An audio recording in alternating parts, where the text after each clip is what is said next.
किसान आंदोलन को खत्म हुए 1 साल हो चुका है, लेकिन जिन वादों के साथ सरकार ने किसानों को घर वापसी के लिए मनाया था, उन वादों को पूरा करना तो दूर, उनका जिक्र तक सरकार की जुबान पर नहीं आ रहा है। और जब एमएसपी गारंटी को लेकर कांग्रेस ने संसद में सरकार से सवाल किया, तो कृषि मंत्री ने क्या किया, देखेंगे इस रिपोर्ट में। 7 दिसंबर को संसद सत्र की शुरुआत हो चुकी है, जो 29 दिसंबर तक चलने वाला है। ऐसे में संसद में विपक्ष का जोरदार विरोध जारी है, क्योंकि विपक्ष मुद्दों पर चर्चा की मांग कर रहा है, लेकिन सरकार चर्चा से भाग रही है। विपक्ष सवाल पूछ रहा है, जिस पर सरकार गोलमोल जवाब दे रही है। ऐसे में अब कांग्रेस ने संसद में एमएसपी की गारंटी को लेकर सवाल पूछ लिया।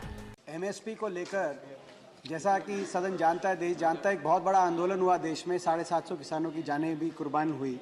उसके बाद सरकार से एक समझौता हुआ एमएसपी गारंटी को लेकर, जिसको लेकर सरकार ने कमेटी भी बनाई, लेकिन सभी किसान संगठनों ने उस कमेटी का बहिष्कार किया। उन्होंने वजह बताई कि एक तो उसमें जो सदस्य हैं ज़्यादातर वो ऐसे हैं जो सार्वजनिक रूप से उस कानूनों के हक में थे और किसान आंदोलन के खिलाफ थे। दूसरा, सब्जेक्ट मैटर में क्रॉप डाइवर्सिफिकेशन और नेचुरल फार्मिंग जोड़ दिया गया, जबकि आंदोलन का कोई ये विषय नहीं था। और तीसरा, जो उसके चेयरमैन हैं वो वही हैं जिन्होंने, जो एग्रीकल्चर सेक्रेटरी, जिन्होंने 3 कानून बनाए। और आज के दिन सर वो एक मल्टीनेशनल कंपनी में काम कर रहे हैं।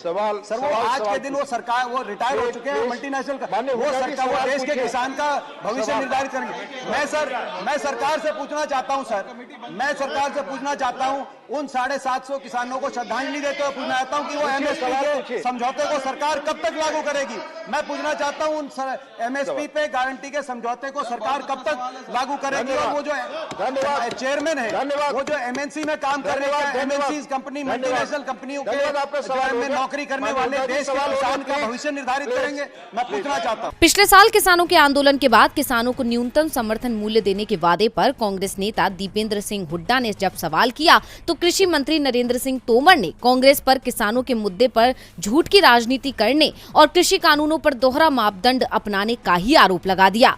हालांकि उन्होंने कांग्रेस सांसद के सवालों का जवाब तो दिया, लेकिन वो संतुष्टिजनक जवाब नहीं था। उन्होंने बस एक लाइन में जवाब देते हुए कहा कि प्रस्ताव पर विचार करने के लिए एक समिति का गठन किया गया है। इसके बाद केंद्रीय मंत्री फिर से कांग्रेस को ही घेरने में जुट गए, जो इस बात को जाहिर करता है कि जब भी सरकार घिरती है तो खुद को बचाने के लिए कांग्रेस को घेरने में लग जाती है।